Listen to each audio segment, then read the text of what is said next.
Bonjour humanité resplendissante, bienvenue pour juste un tour de Jag Alliance de Board Game, un jeu pour 1 à 4 mercenaires dans lequel il faut scénario après scénario libérer le pays Arulco des jougs d'un dictateur triste. Alors, un tour de jeu se fait toujours de la même façon. On active un mercenaire. Ensuite, s'il y a des ennemis sur la carte, ceux-ci s'activent. Une fois qu'on a activé tous les mercenaires, dans mon cas, il y en a 3, on a une phase de dictateur. Alors, on va voir ça ensemble. Au début de l'activation d'un mercenaire, on le rafraîchit. Alors là, c'est le premier tour, il n'y a pas de problème, tout le monde va bien. Et puis, on peut modifier son équipement si on veut, ça ne sera pas mon cas. Alors, je vais commencer par faire une action de groupe pour me déplacer. Alors, il y a certaines actions qu'on peut faire là, en dépensant un pion de commandement, tel qu'un mouvement de groupe, et généralement activer les skills ici. Moi, par contre, je ne vais pas faire ça, puisque j'ai un allié qui me donne un déplacement, un groupe à move gratis. Alors, ce que je vais l'utiliser. Ma mission, là, c'est de libérer tout le territoire, donc de retirer toutes les cartes rouges. Alors, j'ai un mouvement de 2. Alors, je vais déplacer tout le groupe comme ça ici. Ouais, j'aurais pu faire 1, 2, ça en va assez. Et puis, je vais maintenant révéler la carte de Spawn Grenade. Alors, je vais placer 2 petits tokens comme ça sur A et sur D, ainsi que 2 Red Shirt. Donc, avec les petites affaires jaunes, ça veut dire un élite et un pas élite. Les deux sont sur B. Alors, je continue. C'est donc l'aine qui est activée. Alors, je vais faire une attaque. Je vais utiliser ici mon Colt. Et puis, je vais faire ma deuxième attaque ici, donc qui me coûte 3 d'énergie. Ça va me permettre de lancer un des oranges, un des jaunes, et de déplacer ma cible. Je vais également utiliser une dose, je ne sais pas comment dire ça. Là, je vais abîmer mon équipement pour pouvoir tirer 2 fois. Et finalement, j'ai un petit upgrade là, qui fait que si j'ai un dé qui a un blank, donc comme ça, ou comme ça, je vais regagner une fatigue. Alors, je commence avec mon premier tir. Hop, alors j'ai un blank et une touche. Donc, pour ce qui est des red shirts, ils ont au minimum 1 d'armure, alors je ne lui fais rien. Mais en plus, il est dans une zone urbaine, alors il y a 1 d'armure supplémentaire. Fait que je lui fais 2 fois rien, mais je peux le déplacer. Alors je vais l'amener avec nous ici. Bonjour. Et je vais donc faire mon... Ah oui, et puis là, comme j'avais un blank, je peux regagner. Donc je peux transférer une fatigue vers ma stamina, qui sont également mes points de vie. Donc on ne veut pas trop en manquer. Et je relance ma deuxième attaque, cette fois 2, ce qui me permet de lui faire 1 de dégâts. Malheureusement, il y a 2 points de vie, donc il se sent bien. Je peux le déplacer une seconde fois, mais pour ce que ça vaut. Donc, je vais utiliser cette fois mon pion de commandement pour faire un mouvement. Je vais me déplacer ici. Et ça va donc être la fin du tour de l'aine. Donc, les ennemis vont maintenant s'activer. Les red shirts sont tout simples, sont tout bêtes. Ils se déplacent et ils attaquent vers la cible la plus proche. Alors, ils vont rentrer ici comme ça.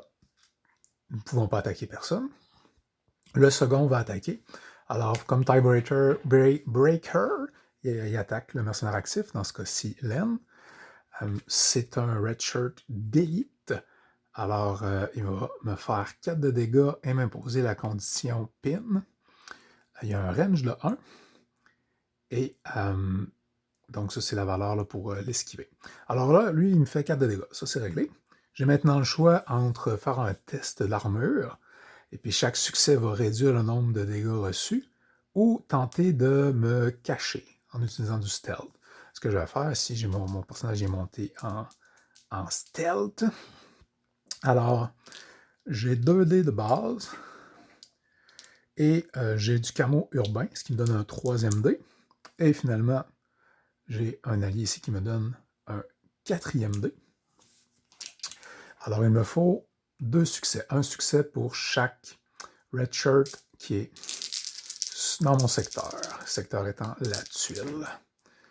Alors j'ai 3 succès, il n'y a aucun problème. Les petits symboles ici, c'est les symboles d'expertise. Alors, quand mon modèle a l'expertise et qu'il fait un test, il peut rajouter des dés pour chaque liste comme ça. Alors, mon personnage, il a expertise pour stealth, alors je pourrais lancer 2 dés supplémentaires, mais j'ai déjà un succès et je me sens bien comme ça. Maintenant, activer le prochain mercenaire. Alors, je vais activer mon bon ami Larry. Pas besoin de faire ça. Donc, Larry, c'est un personnage un petit peu intéressant parce que c'est un toxicomane. Alors, ses statistiques vont changer en cours de partie. En ce moment, on est chanceux, il se sent bien. Yay! Ou peut-être qu'il ne se sent pas bien, mais il agit normalement.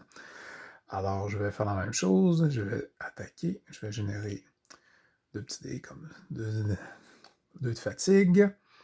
Je vais utiliser ça pour gagner un dé supplémentaire. Alors, ce qui va me faire que je vais pouvoir faire immédiatement 2 attaques avec 3 dés orange, mais avec moins un succès, et j'ai expertise. Alors, je vais commencer par tirer le gars qui n'a pas d'armure supplémentaire. Donc, ça me fait 4. J'ai une expertise, mais il est déjà mort. Alors, je vais tout simplement l'abattre. Et puis, je vais faire ma 2e attaque sur l'autre. Bon, cette fois-là, je vais utiliser mon expertise. OK. Donc, ça nous fait un total de 5 succès, donc moins 1, 4 succès.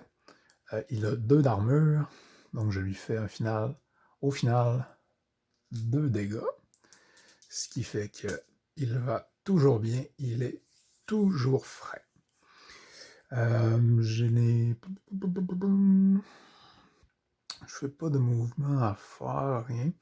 Fait que, donc, je ne ferai pas faire d'action, parce que je peux juste me déplacer de 1 de toute façon, ce qui va permettre à mon adversaire de me tirer quand même, vu sa portée. Donc, je vais mettre fin à son tour. Dans ce cas-là, donc j'allais dire que l'action est perdue. Je peux faire une action. Larry, il a de la mécanique. Alors, je peux réparer mon équipement. Donc, j'ai roulé un 1, ce qui me permet d'enlever un petit cube noir comme ça, ici.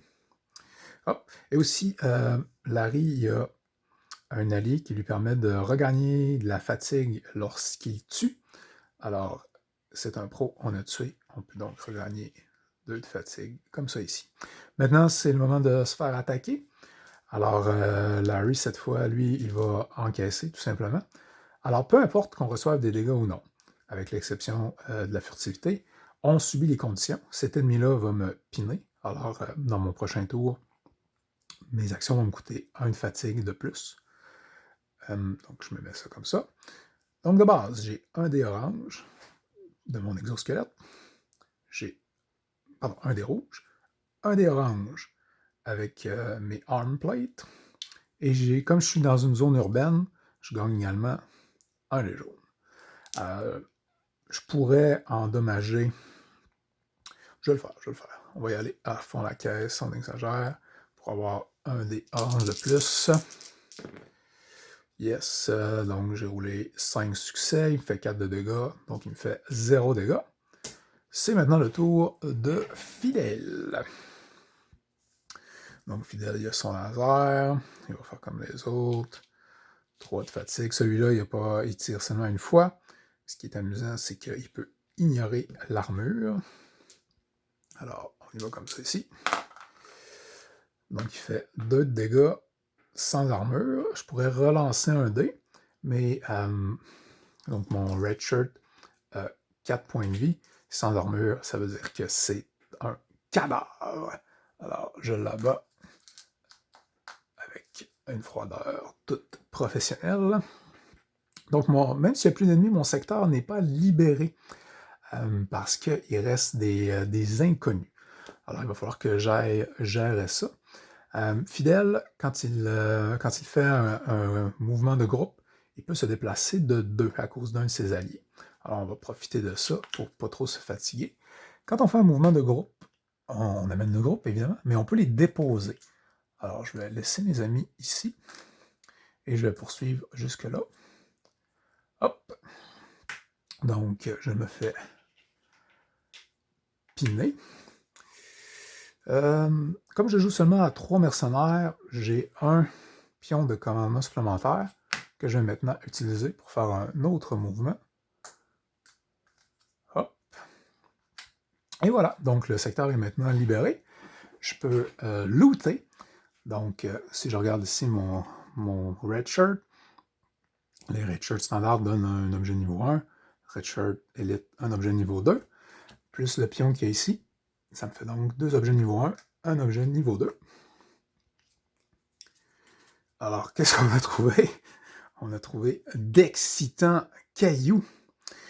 OK, donc est-ce que j'ai de la place pour transporter tout ça? En fait, les cailloux, c'est intéressant parce que ça me permet de déplacer un ennemi ou de virer un token sans me prendre l'éventuelle pénalité.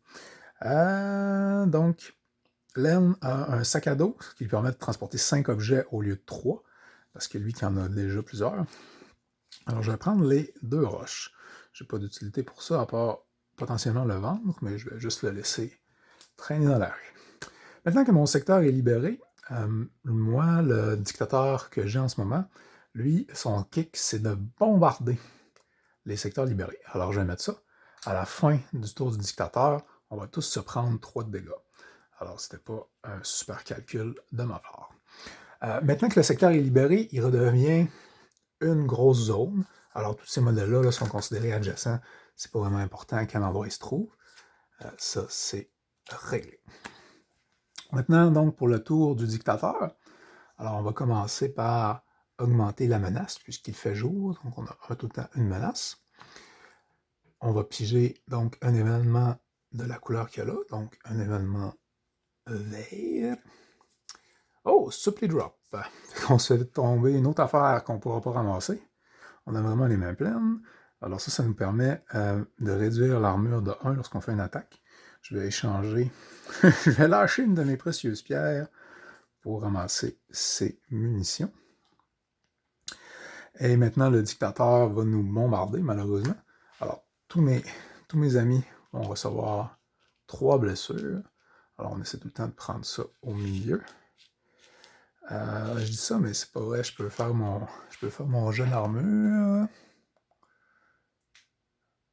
Ouais, parfait. Fait que je vais faire mon jet d'armure. Alors, pour Larry, 5, il n'y a pas de problème. Pour Fidèle, 2, donc il va y rester un dégât. Et finalement, pour Len, Len qui a quand même un dé orange. Fait que c'est pas de plaisir pour Len. Alors voilà, c'était juste un tour de Jag Alliance. Merci d'avoir été là avec moi. Si vous avez apprécié la vidéo, n'hésitez pas à interagir, liker, laisser un commentaire, parlez-en à tous vos amis jusqu'à ce qu'ils ne soient plus vos amis. Mais surtout, bon jeu!